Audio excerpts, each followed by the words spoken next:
Hello, everyone. This is Tom Fox back again for another episode of the award-winning Everything Compliance. Today, we have the full gang: Jonathan Armstrong, Karen Moore, Matt Kelly, Karen Woody, and Jonathan Marks.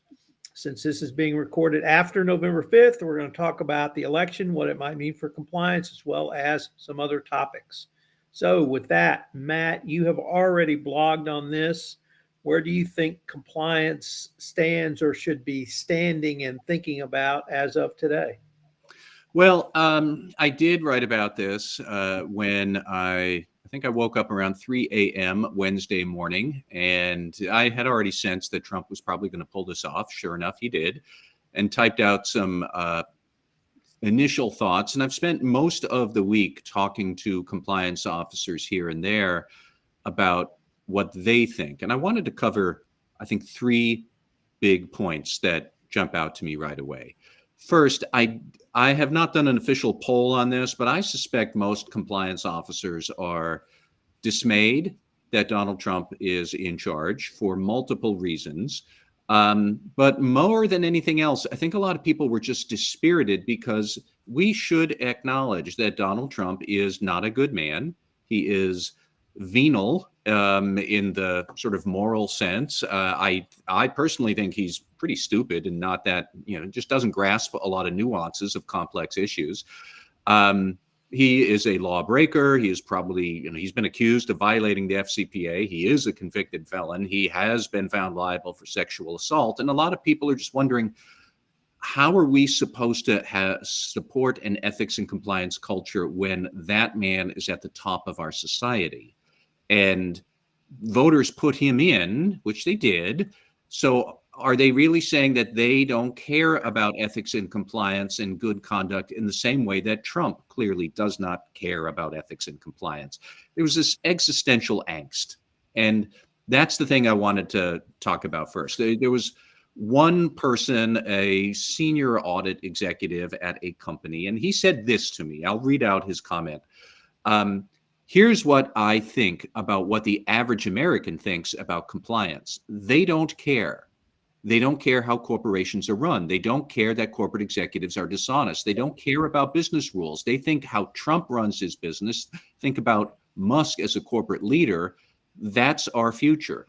Now, with all due respect to my internal audit guy, I disagree with him, where he says people don't care about ethics and compliance. I think it is more the case that people grumble about the need for ethics and compliance, and they say they don't like it right up until the thing happens, whether that is your boss harassing you, or your 401k got wiped out because of accounting fraud, or any number of other things might happen. You don't have a hospital procedure because the hospital fell victim to a ransomware attack and had to reschedule its procedures for 6 weeks.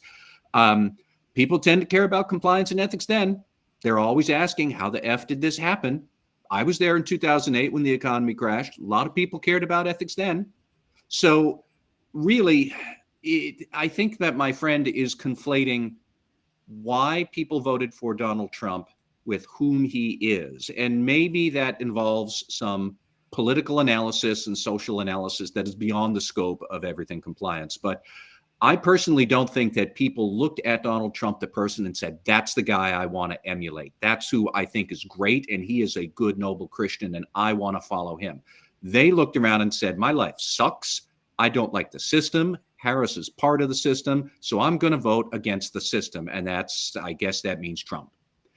But because I think that his venality is incidental to his victory, not a driving force to it. And, honestly, at the end of the day, companies are still going to do lots of bad things, and people are still going to complain about it and still demand that companies shouldn't have done those things. And I don't know exactly what it'll mean for regulatory enforcement, although I'll get to a second point on that in a moment. But, people still will want to feel like they have some measure of recourse when they are aggrieved. And if there's anything Americans are good at, it's feeling aggrieved. So I just want to say that for the existentialist angst here, why are we even doing this? Because despite what people did 2 or 3 days ago, they actually do want to work at ethical companies. They do like obeying the law. They don't like lawbreakers.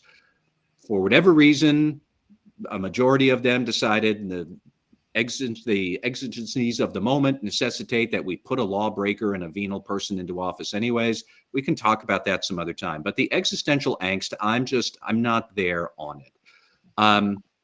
Conversation number 2 I had was a bit more specific with the compliance officer, where I asked this person, what about FCPA enforcement? Because it's no secret, Donald Trump does not like the FCPA. As I've said before, he is suspected of violating the FCPA when he built a hotel in Azerbaijan back 10 or 15 years ago. He has promised before that he would want to do a big number on the FCPA. He never did. Neither did the Republicans in Congress. I don't know that they're actually going to try that again. But all of that said, when I asked this compliance officer, what do you think about FCPA enforcement? His response was, and again, I'll quote you because I have another post going up about this in a few minutes. Oh, I don't think the FCPA is going away. And even if it did, it's not like my company could forget about FCPA compliance anyways. Okay, well, why did he say that? And I think he touched on 3 good things. A, the FCPA is a moneymaker for the federal government. They like making that money. They like the revenue that it can bring in. The Justice Department itself, the prosecutors there, they like having FCPA as a career track. How many of them come in from the private sector, or they come up as an AUSA, they become a federal prosecutor for a while, then they go to the private sector, they bill out $2,500 an hour to help you with an FCPA investigation. I'm not saying that this is a racket. That's not what I mean, because I think fighting corruption is a good thing. But still, there is a lot of incentive for the Justice Department to keep doing this. I am no fool. I am not naive. I do realize that there occasionally will be CEOs who say, I don't care that we got the FCPA thing. I'm just going to give Trump $5 million to the charity of his choice, charity, quote unquote, and then he's going to make that case go away. Is that going to happen? Yeah, probably. Is it going to happen at scale? I don't think so. I don't think Trump is interested enough in that. So I think that Trump will have episodes of corruption in his government and probably within his office. But as I said before, I don't think that his corruption is going to be scalable and sustainable like that, frankly, because I don't think he's going to be that interested in it. If he could make a couple of bucks by doing this, sure. But don't forget, this man is 78. He's not in good health. He spends most of his day watching TV. I don't think he's going to be that invested in trying to gut the FCPA. He's going to be invested in saying it and in saying a lot of things, but I don't know that he's going to be that invested in the doing of it.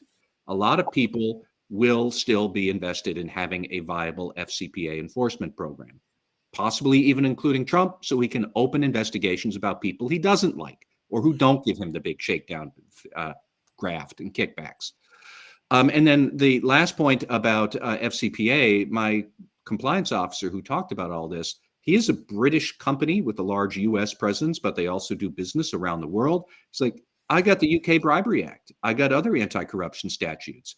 I take government contracts.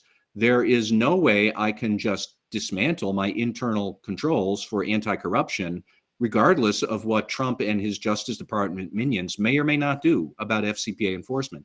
I need to have these capabilities in place, and my CEO and my general counsel do know that. And I think that was a very good point. Last big thing that I'll say, the last conversation I had with the compliance officer, we were questioning what is the role of Elon Musk in this future administration? Because Musk had said that he's going to be in charge of some department of governmental efficiency.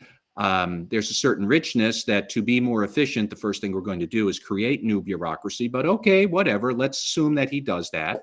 And then he is going to march around the federal government, gutting personnel, gutting programs, gutting spending. And has anybody given any thought to all the other Trump loyalists who are going to be around who actually want a job too? Because here's an example of what I mean. Let's look at the Securities and Exchange Commission. One leading person to potentially be a chairman under Trump is Dan Gallagher, former Republican commissioner during the Obama years, these days, chief legal and compliance officer at Robinhood. I've known Gallagher for 10 years, not well, but he and I have exchanged emails and comments. Good guy, thoughtful guy, reasonable Republican SEC chair as these things go. And he's going to take that job and then try and run the SEC while Elon Musk mucks around in his organization and says, I'm going to cut 3/4 of your staff. How is that going to work? And I think that, we should remember the hallmarks of the first Trump administration were chaos and incoherence more than fascism. I suspect we're going to see a lot of that again. And just because they might be better at knowing what they want to do, that doesn't mean that they're any smarter or more skilled in the doing of it. These are people led by someone who is not terribly engaged, not very energetic, and not very smart. And I think that is going to be a reflection of a lot of dysfunction in this administration. So when we wonder, what is the SEC going to do? Say you're in healthcare, what is Robert Kennedy Jr. going to do with healthcare reform? And he's going to try and gut the FDA or do this, that, or the other thing. How is the Department of Health and Human Services secretary going to feel about that? Maybe he will actually be HHS secretary. I don't know. But, we are going to have a cast of characters who are parading around the government, trying to do this, that, and the other thing, and interfering with people doing their real job. And even if you disagree with them doing their real job, the chaos is still going to be the defining characteristic. And that is going to be a point compliance officers should think about, because when the SEC is burning down around its ears, thanks to Musk in feuds with Gallagher or whoever or what's going on, those are the people at the other end of the phone when you have an incident you're trying to resolve. So we wonder a lot about how is that going to work over the next 4 years. So that's me on my soapbox. I will now get off and let other people do their thing. Mr. Marks, you're off first. So basically, we're using tone from the top as a punchline now, because if that's kind of what this is going to turn into, then, I'm just curious as to how it all eventually does play out. I mean, everything that you said certainly resonates with me. I understand it, but, and I realize that most companies live in a global type of environment, because of the way supply chains work and things like that. And that makes perfect sense to me. But if I'm looking at the leader in chief of the free world here, and I'm doing something and I realize that I'm really dealing with someone that really just doesn't care about any of this, because they're riddled with behavior that is indicative of overriding, circumventing, or ignoring, types of rules, regulations, or controls, then I'm going to guarantee that that's got to trickle down through, the rest of the structure and the rest of the attitudes that people will have. And so I think it's a pretty dangerous proposition, Matt. And I just wanted to get your thoughts on that, because to me, I mean, I do think now tone from the top is it really is just a punchline. I mean, it certainly is a punchline in the Trump administration, as it was the first time around, and it will be again. But I still do fundamentally think that, most people actually do want to be ethical and play by the rules, including most CEOs who are at the top. I think of it this way, is that the best sales executives I know, they despise the idea of cheating or bribing to win a business contract, because that implies that they are not good enough to vanquish their competitors in fair contest. And they take exceptional offense when I say you're just going to bribe your way to do it. Now, there are executives there who might feel they have no choice and I'm going to have to do this. Well, that's a fault of senior management for not giving you the room to have more choices. There are also a handful of executives I've seen who actually, they say, I got no problem with bribing people and fixing contracts. I think that's fine. And Tom, am I allowed to swear on this podcast? No. All right. Well, then these people who behave like that way, we all know them. And universally, they're a-holes. And nobody likes them at the end of the day. And most times I've seen them all get hoisted on their own petard when they get run off on some other sort of fraud that blows up in their face. But, we have to remember that Trump is one of those executives, but most people do think he is an unpleasant character. He never had favorable approval ratings when he was president. I don't suspect he's going to have them now. Why would he have them now? Because every other elected official who has ousted an incumbent this year, whether that is Keir Starmer, and Mr. Armstrong, you can chime in, but everybody else, They all get into office and then they all get unpopular too. So why is Trump going to be any different? He wasn't popular the first time. There's a lot of big factors and influences at play that means he's probably not going to be popular now. And I think that's just reflective of people who are a-holes ultimately aren't that popular. And I don't know that I have a better answer for you right now, Jonathan Marks. I'll think about it more, but I'll stop there. Yeah, no, I guess the other thing that I keep thinking about is that, we've worked so hard, many of us, to make sure that we've, implemented at least fundamental frameworks and sound governance principles and controls and things like that over the years. I would hate for a board or some, board that kind of gloms onto all this thinking that we can now relax a little bit. You can't relax a little bit. You can't. You have to keep your foot down. There has to be forward momentum. It just can't be momentum for the sake of momentum. And that's my bigger fear. It's a question of what is the risk tolerance the company wants to take and how much do they want to take their foot off the board or off the pedal. Like I think artificial intelligence would be a great example here. You want to go in and embrace AI without any sound governance at all, knock yourself out. I'm willing to bet it's going to blow up in your face. You want to go into global business without any internal accounting controls. I suppose maybe we can't stop you anymore, and Trump wouldn't see that there's anything wrong with that. Neither did Bernie Ebbers at WorldCom. Where is WorldCom now? Where did Bernie Ebbers go? Prison. These relaxations, you can have some recalibration of risk tolerance, but that is not the same as saying, F it, man, I can just, have all the risk I want. Sooner or later, then the inevitable will eventually happen. And I think that's case in point. And I do actually think that when Donald Trump comes into office, I think his administration is going to be terrible because he doesn't know what he wants to do. He doesn't really care what he wants to do, and his plans are incoherent. And I think most people who voted for him are in for a rude awakening. And then, much like the first term, which turned out to be in the end a disaster. And folks, what do you think is going to happen now? But I think from a regulatory point of view as well, there's no sense in relaxing your controls on the basis of now. Investigations are never real time. I'm doing one at the moment. It's conduct in 2018, 2019. That's relatively quick.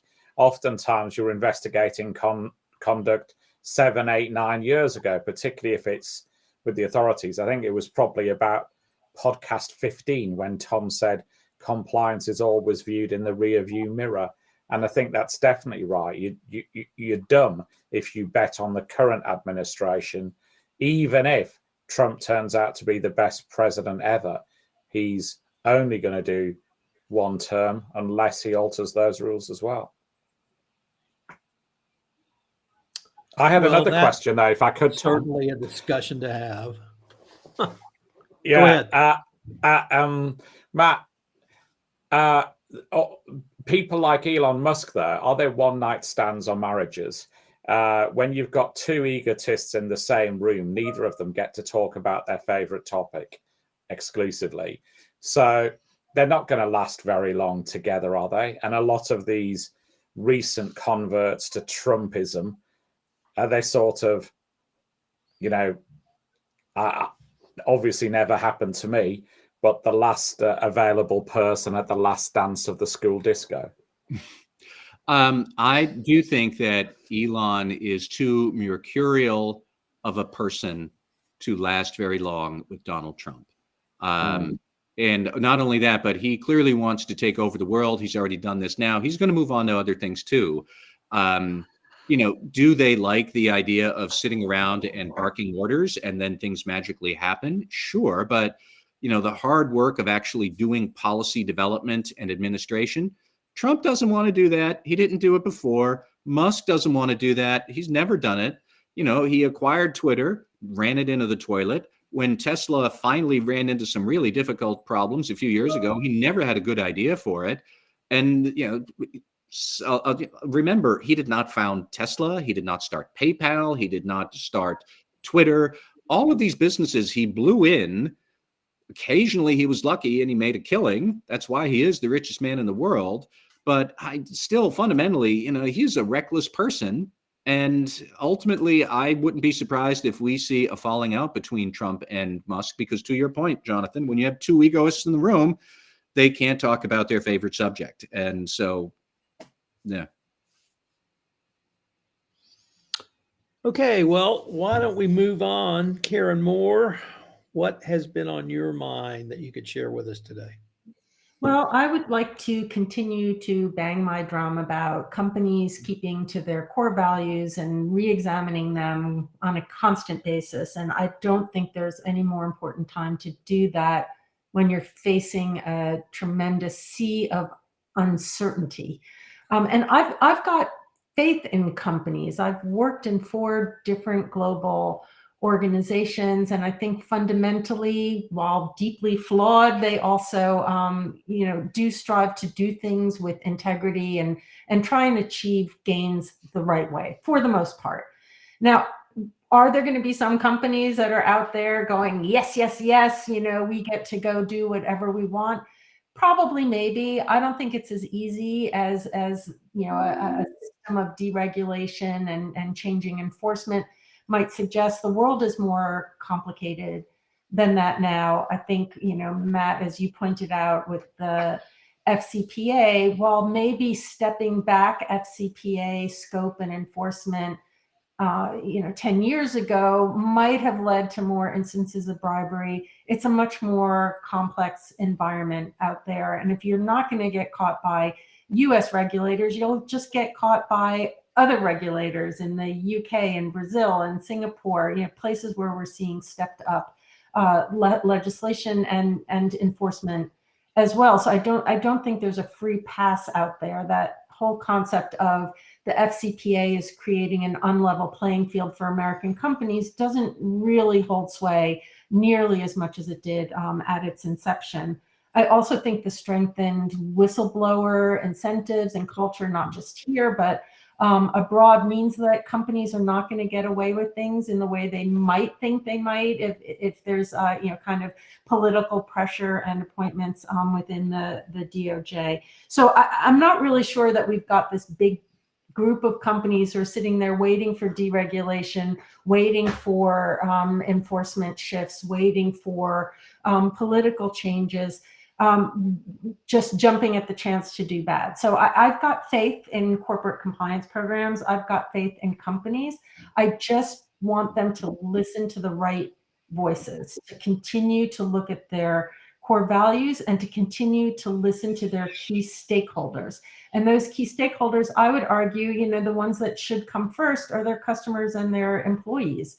And not the politicians and the regulators. And what are those customers and those employees saying despite all the noise around you? And I think even pre-election, we saw in the DEI space a very loud voice in Robbie Starbuck trying to get companies to roll back their DEI, ESG, and other woke commitments. He's actually created a trophy wall of the statements of companies that have rolled back because of the sort of political loud voice pressure that he's put on. But what's happened with a lot of those companies, customers and employees are saying, well, that doesn't represent our views. Why are you listening to that guy when these things are either really important to us or not so unimportant that we want you to change your strategy? So, keeping those commitments in the face of loud voices, in the face of bullies,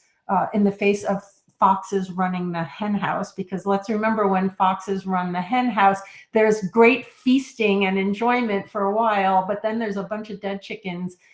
There's no new chicks being born to sustain the business. There are no eggs being produced to sell. So staying the course, I think, has got to be the really big message there. And that's got to come with some help.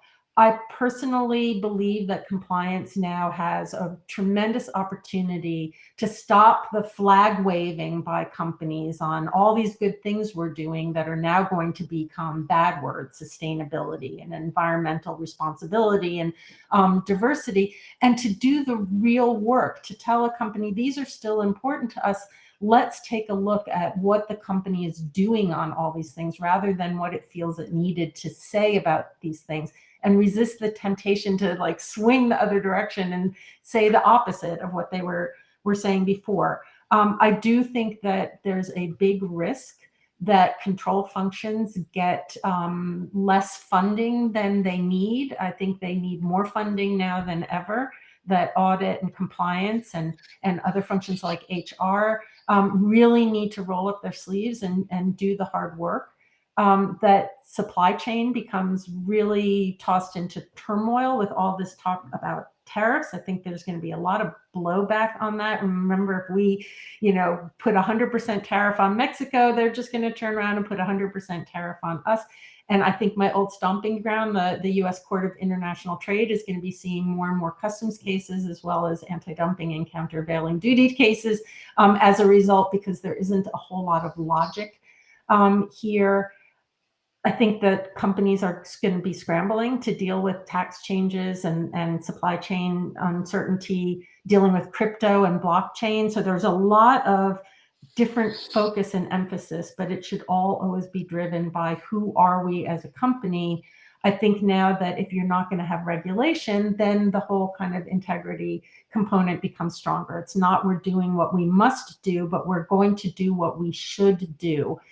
So again, I think an opportunity for compliance to be a loud voice there. And I think as trust in government institutions becomes more and more fractured and the lines between our three branches of government become more blurred, which is the thing that keeps me up at night the most, because I have just so much faith in our democracy resting on checks and balances. I think that corporations have an opportunity to step up and be the entities that people trust the most, but they're only going to do that if they stay the course. So I've written so many notes here and trying to organize my thoughts, but I do think it comes really right down to that. And Jonathan, I 100% support what you said, and both Jonathans really, which is that life is long, especially in corporate action, and we're just going to have to weather the 4 years and hope that damage done is reparable at some point. I do recall Trump being a Bitcoin pioneer himself. I think I had a look at it, and it traced the Trump Bitcoin operations, as I recall, traced back to a vape shop in Utah. So I wonder if the Federal Reserve will move to share locations with that vape shop. Who knows? Well, Karen Woody, that seems like a great entree to what I wanted to you to maybe talk to us about, some of your initial thoughts, and that is the SEC. Matt touched on it in his remarks. We have several, I think, very qualified candidates to potentially lead the SEC, but with Elon Musk hovering around, where do you see SEC enforcement or regulation? Well, it's a great question. I think you're right. I'm going to pick up a little bit where Matt left off, and to some extent, Karen as well. Well, first things first, Gary Gensler will be gone, if not by the end of this month, then certainly before January. It's more customary, I think, for him to resign as opposed to being fired, but Trump has promised that would be the day one act if he's somehow still in the chair role at that time. So we're in a post-Gensler space, inevitably in the next few weeks. And so what that will mean, I think, I guess to your point, the first question is who will then take the chair? Dan Gallagher is obviously one name that's floated a lot. And, I think to Matt's point, he's sort of a somewhat sane centrist. I mean, right, but, he has a lot of thoughts about crypto. He's at Robinhood. So we're going to see a boom, I think, in deregulation of crypto, SEC standing down on that space. I think we're going to see a huge, I just think that's going to be a little bit scary. I think that's going to be a really, it was already the Wild West in some ways. I think that's going to be even more sort of an interesting place to be. But Dan Gallagher sort of seems a little bit like a bit of the old guard. He's pre-Trump sort of Republican commissioner. Another name that is, I think, very viable is the elevation of Hester Peirce up to chair. She's one of the Republican commissioners now, and very well known, very vocal, young woman. Like, I think she has certainly made a name for herself on the commission. So I wouldn't be surprised if she also gets her name is in the ring a lot. And then substantively, where we're going to be with this agency, I did see someone throw out there might not be an SEC in a Trump world at some point. I agree with Matt that I don't think we're going to go that far, but I mean, there's some that are just beyond low-hanging fruit. Like, they're already died and rotten fruit. That's climate change rules. That's going to be any, push on internal controls, any sort of the aggressive tax the SEC has taken with a little more latitude, with a little more strategy. All those things are gone. Like, I think, like I said, crypto, climate, all of the ESG diversity measures gone. I mean, don't even bring that up. I think to Karen's point, that's going to be seen as a bad word at this point. And it already was, targeted before now, but now I think we're going to see just decimation of those concepts. And so I don't know where that gets us. I think if we take a 30,000 foot view and think about the 90 years that this institution has been around, one of the things it's supposed to do is to protect investors, to maintain fair and efficient markets, and to facilitate capital formation. And if it just becomes a complete, hold on, I find the word that's a PG word here, disaster, then, capital will exit. It will go to other markets, but potentially people will lose, investors will lose protections. And soon, people won't be happy with that. I mean, it's sort of, I think, the theme that both Matt and Karen have alluded to already, which is soon the foxes get fat and everyone else gets mad and things go wrong. There is a WorldCom. There is a 2008. It might be a lot of fun right now, but there has to be some guardrails at some point. Otherwise, it's, people will lose a lot of money and it won't work. Those are my initial thoughts about where we will be. I don't have any idea what role Elon will play. Elon very much does not like that agency. He does not like the SEC. He's tangled with them often. He's brought every possible claim he can to fight the attempts the SEC has made to rein him in his own corporate affairs. But so I don't know if we give Elon a lot more power over that, I can imagine he would be the first one to say we don't even need this agency at all, but we shall see. Those are my initial thoughts, but I'm happy to defer to the crew. Matt, you want to start off with a question or comment? Well, first a comment. I think, Karen Woody, one possible adjective that's PG for this podcast might be feckless, if that's where the SEC winds up going on enforcement. I am intrigued by the idea of Hester Peirce becoming SEC chair because she is the resident libertarian theorist at the SEC and has been for a while on pretty much any issue. You could just, pick any random thing and say, what would Hester Peirce say about it? It's easy to predict what she's going to say about pretty much everything because she's so doctrinaire about libertarian approaches to this, that, and the other thing. My questions would be, what will the SEC do around cybersecurity disclosures? Because that was one thing, even in the Trump administration, where the then chairman, Jay Clayton, said, this is a big issue. We can't ignore it. We have to regulate cybersecurity somehow. And then the SEC under Gary Gensler took it farther. And now there's required disclosure of major cyber incidents. And it's the sort of thing where I think the rubber meets the road, that it's easy to say, let's deregulate this, that, or the other thing. But if a company experiences a major cybersecurity failure and nobody knew ahead of time that might be a thing, or they're lying about the size of it, how does that help anybody? And how does deregulation of that serve any purpose? And it's the sort of thing where suddenly voters will be saying, well, that's not what we meant when we said, let's put Trump back in office. We don't totally want to get screwed all over again. Tom, I don't know if that counts as PG or not. But those are the kind of issues that I do struggle with. And certainly on accounting in internal controls, like Gensler was trying to turn every single issue into an internal accounting controls failure, and that's going to go away. But the risk doesn't care if it's regulated or not. So if they don't regulate it and the risk just kind of lurks around and runs around the world and blows up somewhere else, and everybody gets caught in the shrapnel in the capital markets, like, people are going to be upset. And those are the kind of things I wonder about. How are they going to fit reality to their right-wing doctrinaire views? Yeah, I mean, my knee-jerk thought to that, I think you're exactly right. And this is where I was going. At some point, there's a reason that everyone, I think, can get behind some amount of regulation, hopefully. Like, we all hope that there's not botulism in our milk, too. I mean, there's going to be a lot that we're going to start to be like, wait, we actually realized that was a good idea. It's nice to not have polio right now. Like, I mean, all this is going to be where we might be headed. I mean, my knee-jerk reaction, however, is that Elon might say, I can do that. Cybersecurity, like, give me the contract. This might become hyper-privatized and, more power and oversight by just the few in some ways, as opposed to a government institution. I don't know. We'll see. I would say, above all, whatever Elon is going to propose getting rid of, he will somehow convert it to, let's privatize it. And by the way, my company can do that.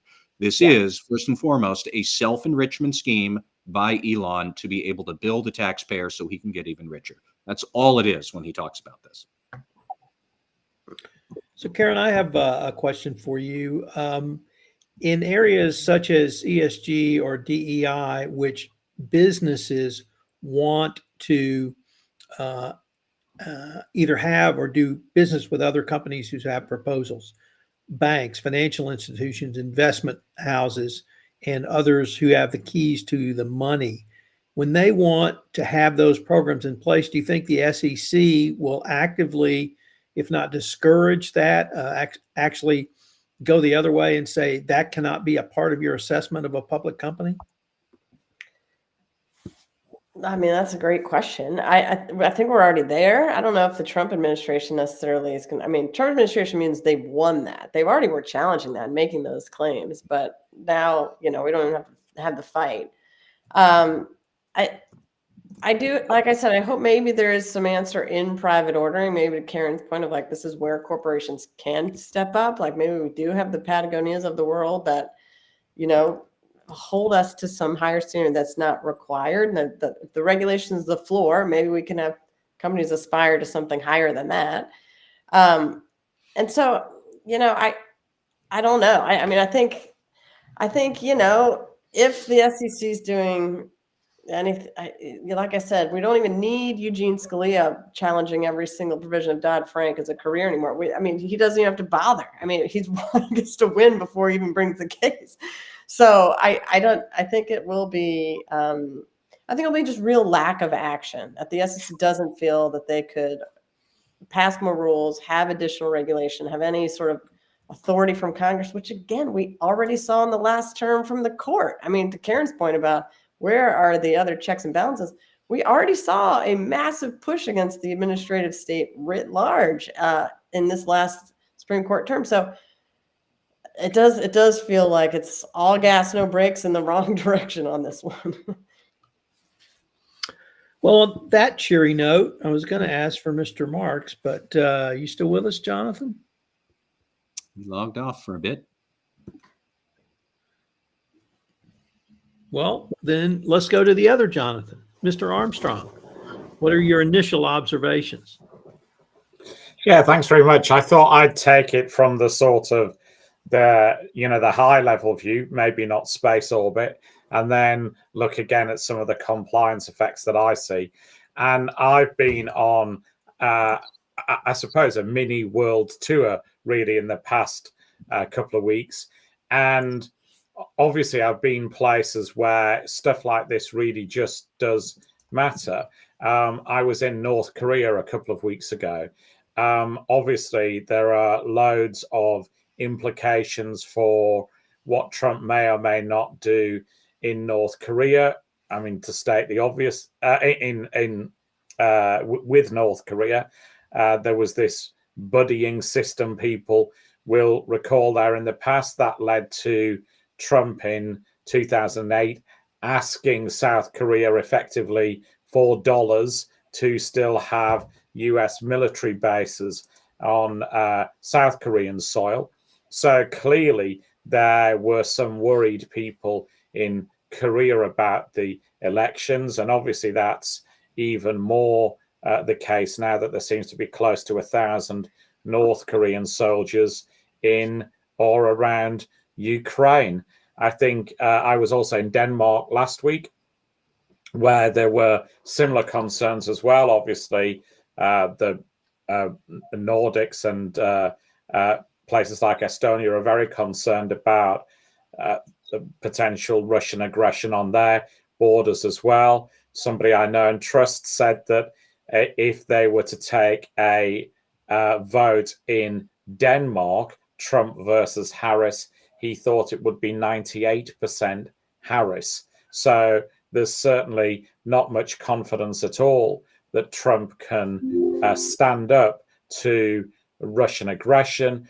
And obviously that matters more in Europe because of the political situation in Germany, which is very flimsy at the moment. The coalition, as you might know, recently collapsed, and the US are the biggest funder of the Ukrainian defense efforts, and Germany's number 2. So there are real issues, I think, for the Zelensky government, where even if Trump offers unequivocal support, that sort of we'll assume that the Biden administration is going to run down, and that gives aggressors like Putin a bit of a window to exploit the uncertainty. So I think there's real issues on a sort of world basis. I think turning back to the UK politically, there are some problems potentially for the Starmer administration. The Foreign Secretary, David Lammy, famously called Trump a tyrant in a toupee, and it's fair to say that some of his previous comments about Trump have been less than flattering. Both Lammy and Starmer went and had dinner with Trump a couple of weeks ago. Lammy says if Trump knew, he'd forgotten about it, and actually he offered me a second piece of chicken. So that proves that that all of these things have been forgotten.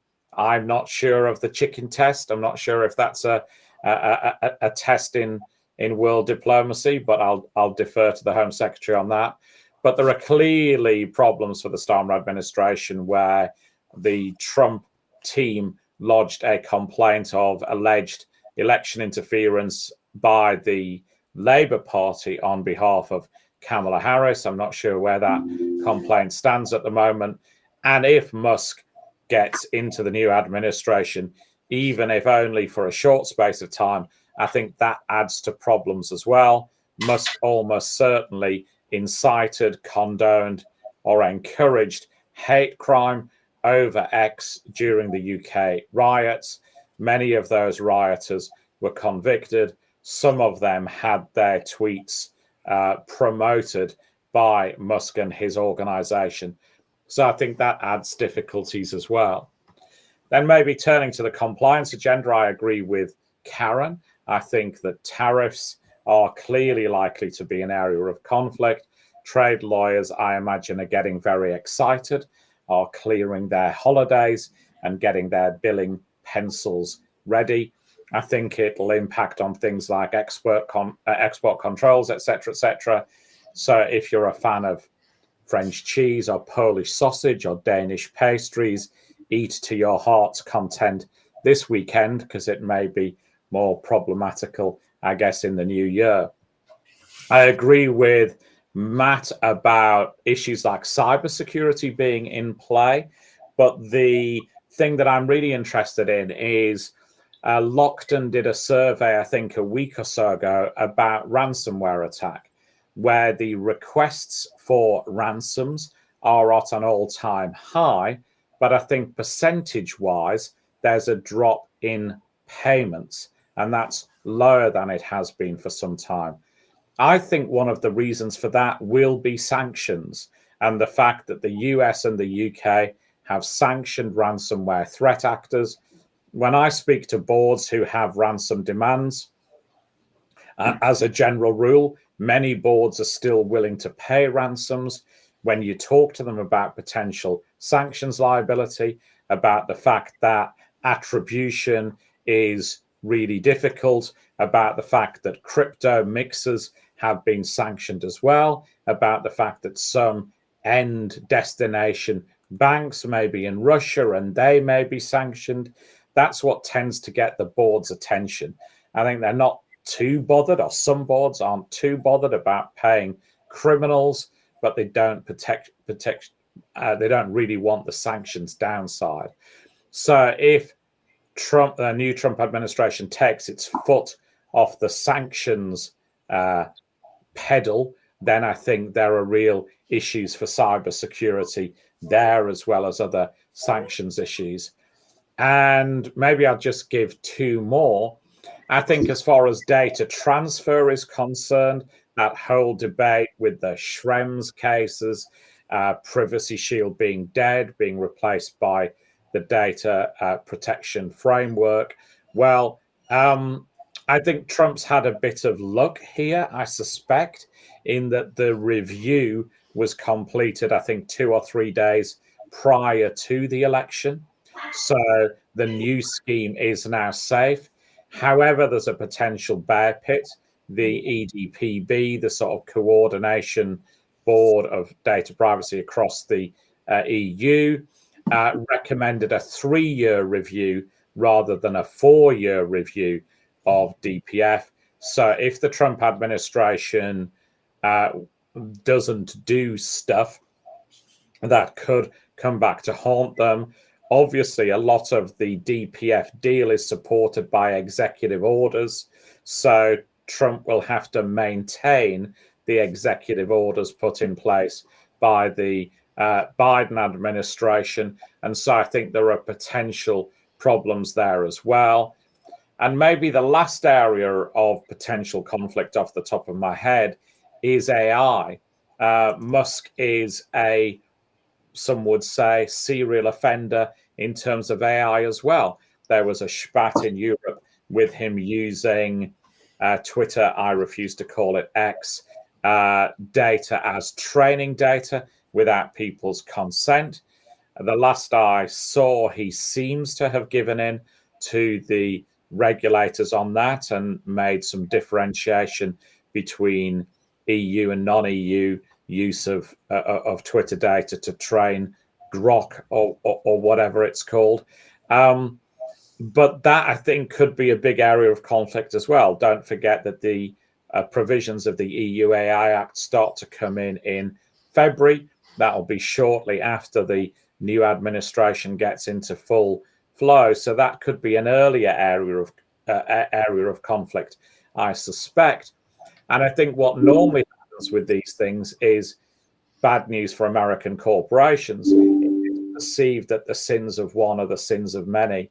So if I'm a US corporation looking at the potential risks with a incoming Trump administration that includes Musk particularly, then I'd want to make sure I'd really done a thorough review of the EU AI Act to see what sort of compliance measures I have to put in place in January in case that is an element of the trade war as well.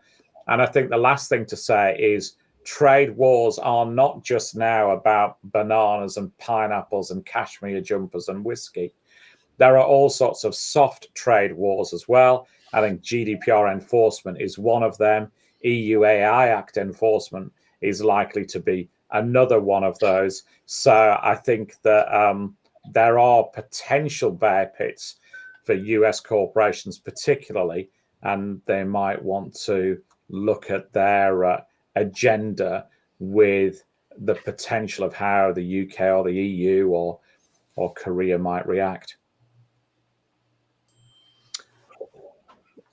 Any questions or comments for Mr. Armstrong? All right, Jay Marks, you are back with us. Well, good. You're batting in number 5, but the cleanup position today. You want to sum up where we are? Or you got some other thoughts for us? No, I'm not that smart, so I'll let you all, hang with all the political stuff. But I wanted to come back to earth a little bit. So politics is not my thing. So I wanted to talk some more about maybe some audits and NOCLAR and how that's kind of meandering its way through the atmosphere today. And NOCLAR stands for non-compliance with laws and regulations. So it does fit in a little bit, and it is sort of adjacent to all of this that we're talking about. So I think it would be a good topic for today. And since we've never really spoken about it, maybe I could just give the audience a brief overview of what that really is. So there have been some changes by the PCAOB that have been put forth, and NOCLAR is one of them. And to break it down, the proposed changes really require auditors to now identify laws and regulations relevant to financial statements, assess and respond to risks of material misstatements due to noncompliance, and flag and communicate any information indicating potential noncompliance or fraud. And if we stop and we think about that for a moment, that's really not the role of the traditional auditor. So, and we all know that traditionally auditors aren't required to detect illegal acts beyond financial misstatements, but under NOCLAR, they need to make or take a much deeper dive into its non-financial areas like environmental regulations, workplace safety, and global compliance issues such as data privacy and anti-bribery laws, all things that we keep talking about on a regular and ongoing basis. So this shift really means that audits will require expertise outside traditional accounting, creating a key role for fraud and forensic professionals. Yay! Once again, the Full Employment Act, as with Sarbanes-Oxley and internal auditors and controls people, now we have the Full Employment Act for forensic professionals like myself. It's caused a little bit of consternation for a bunch of different reasons. We all know that auditors have been under the gun for a long time. We all know the pressures that are being put on them. We all know the financial aspects of all this and how that comes into play. We all know that, a lot of the firms have been moving more towards, I won't say fixing what's broken, but, trying to react to sort of the changing landscape that audits and those challenges that present themselves, bring to these types of engagements. So what I did in sort of preparation for today, I went around and kind of looked at what everybody was really saying about this. It is pretty serious, and it is going to, it's more likely than not going to really shift the focus a little bit. But, one of the big four firms said, these are going to be operational challenges. One of the big four says, it's going to be a burden on audit teams. Another one said it might increase scrutiny on auditors. I think that, I know this isn't really one of those brain bad words, but I'm going to say it anyway. Duh. So I know that's not really a bad word, but it's certainly something. Increased scrutiny, of course it will. And then other things are, like I said, the auditors might need to assess areas traditionally beyond financial statements, not really what they're trained to do. So it's going to be really interesting. So going back to the fraud and forensic professionals and their emerging role here, it's going to be interesting to see how and if they utilize us. I've been for a very, very long time a big proponent of working with the auditors, and for the most part, I've had really great experiences with them when they come to me and they start talking about fraud risks and compliance risks and things that we should be doing from an audit planning perspective, or they have an issue with regards to one key risk area and how do we attack this, and working hand in glove with them. I think that's really going to expand. And again, this is, I have a couple of colleagues out there. I hope you're listening today. But this has sort of been our silent plight for a long time, is to really be part of all of that and not just sort of be an also-ran when stuff really does go bad, or the proverbial what hits the fan. I can't say that. That's a brain bad word, so I can't say that. But I think you all get that. So, but I wanted to focus back on, like, implementing these changes is not going to be easy, especially for smaller firms. They may find it challenging to, expand their scope on certain things, particularly in these financial and compliance areas, because again, that's not what they're built for. So we, as forensic professionals, can definitely bridge the gap and, kind of help these small teams handle these complexities of NOCLAR by offering these specialized expertise. And again, another part of this, I think, is really technology. There is a really big component of technology-driven solutions. And so that's all going to really kind of come into play here. And this all shouldn't be a shock to anyone, because kind of what's going on over here is the same thing that's sort of control adjacent, over here from an internal perspective, as it relates to compliance programs and what the expectations are from companies, to be doing already. So it's kind of, I think that we're kind of catching up on the on the audit side to what's really going on the right side over here. But it will change how companies approach compliance and risk management for sure. So it's going to be pushing the audit industry to take a proactive stance, on compliance issues and fraud detection, which again, it's not like they haven't done that in the past. I think it's just going to really just crank this up. And, I think it's necessary. I really do, especially in today's risk landscape. I do think it's going to be like, some of the other firms have said, it's going to be operationally, it's going to be a little bit of a change. It's going to be a little bit of change of thought and thinking. It may really go back to some training that really needs to be looked at and revamped. But I think overall, most of the folks that I've talked to that are in the audit space and have been doing this for a long time have recognized that this was probably going to come at one point. And, now we're here. So it's going to be interesting to see what really does happen and how they utilize us old folks to really help them really manage these fraud type risks or these compliance type risks, going forward. But, stay tuned. More to come on this for sure. All right. Well, it looks like we are on to fan favorites, shout outs, and rants. With our tradition, we'll keep the same order. So, Matt Kelly, Karen Moore, Karen Woody, Jonathan Armstrong, Jonathan Marks, and then myself. Matt, you have a shout out and or rant for us today? I do have a shout out. I will keep it bipartisan. I want to give a shout out to 2 elected officials in this country who have done the right thing and are still persevering and sticking around, and we should give shout outs to them both.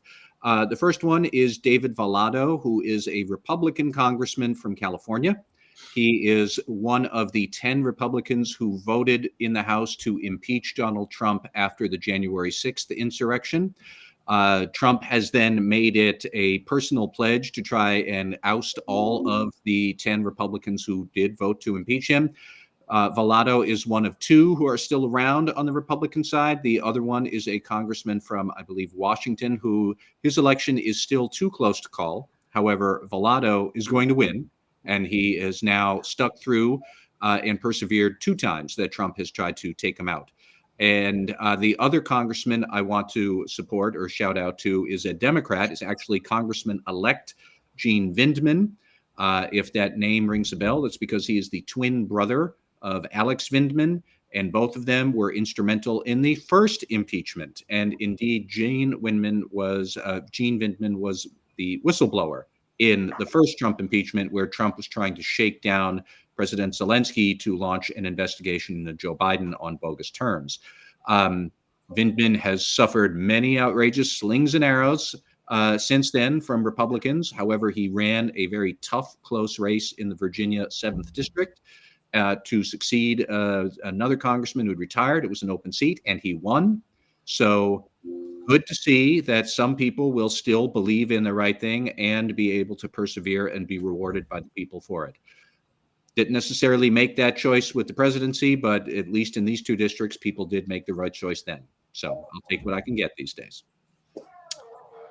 Karen Moore, do you have a shout out and or rant for us today?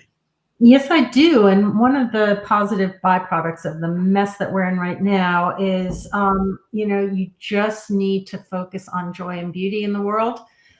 So it kind of helps you refocus. So I'm going to stop my ranting about parking lots and all sorts. It was really a big toss up. I mean, I've gone on really long walks by the Potomac River. It's just stunning weather at the moment. I've been to the Impressionist exhibit at the National Gallery.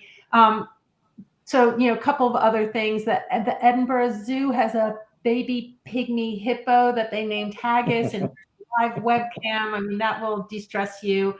I saw the news the other day that Jeff Vinnick, who's the owner of one of the NHL teams, the Lightnings, has decided to sell the team, but put $20 million into a bonus pot to distribute among its 300 full-time employees with a minimum payout of $50,000.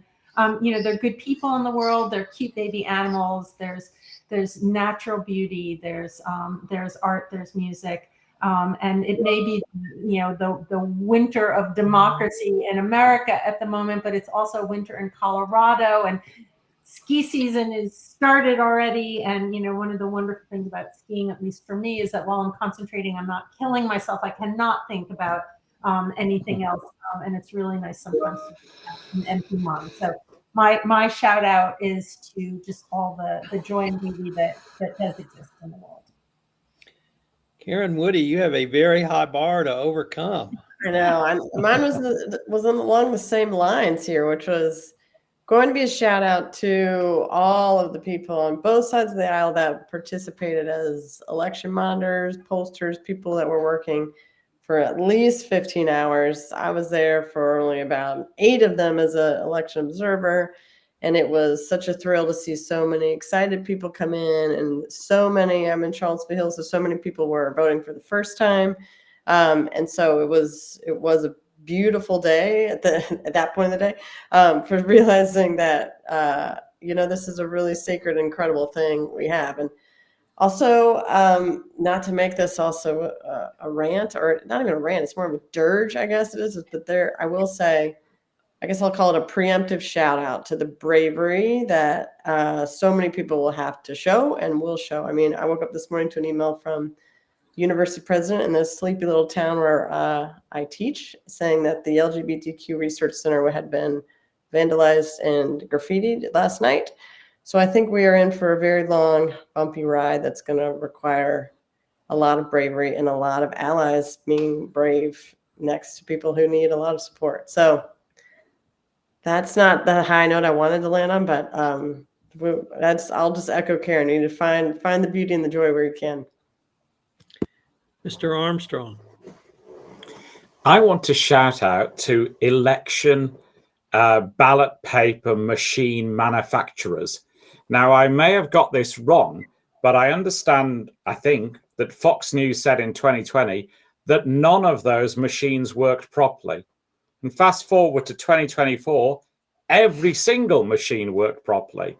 So they've gone from 0 compliance to 100% compliance in just 4 years. So I think we should give a big round of applause to all the gals and guys who've been working so hard over that 4 years to turn a disaster into a triumph. Jonathan Marks. Wow, that's tough. I do agree that we should look for joy and peace, and in the world, life's too short, and we just have to find a way. And I'm glad that I'm spending my hour and a half with you folks today. So thanks for that. But my shout outs to my son, my middle son, Dan, who's 9-0 as a football coach for Cherry Hill East High School. They're playing tonight in a pretty big game. So I'm supporting him, and that's why I have the X's and O's up. And my rant in the same sports vein is to the Philadelphia 76ers and Joel Embiid. How can this guy play in the Olympics, and then all of a sudden the NBA season comes around and he's sitting out? And I don't know about all of you, but when I go to a game and I spend all that money for a ticket, I expect those people to be there. And if they're not there, then I think the NBA should do something to make sure that those folks get some type of remuneration back. It's pathetic. It just is. It's absolutely pathetic. And I don't know that there's anything wrong with them. They really have been very quiet. They've been very quiet about it. I know the NBA has investigated, but something really needs to be done, because at the end of the day, it's just a show, and if I'm going to a show, I don't want to see the understudies. I want to see the people that we come to pay for. And I think all the fans do as well. So shame on you, Philadelphia 76ers. Shame on you, Joel Embiid. And NBA, you need to step in. Silver, you need to step in here and do something that's really hurtful to them, that's going to make them realize that this stuff should just not happen. And it shouldn't happen on any team. Well, I'm going to shout out to the Indiana football team, who is currently 7-0 for the first time since 1967. If they win tomorrow, we're recording this on Friday, they will go to 8-0. Now, tomorrow they play the University of Michigan, my alma mater. In 2023, Michigan went 15-0 and Indiana went 3-9. Tomorrow, Michigan is a 2-touchdown underdog against the Hoosiers. Obviously, the world moves in strange and wondrous ways.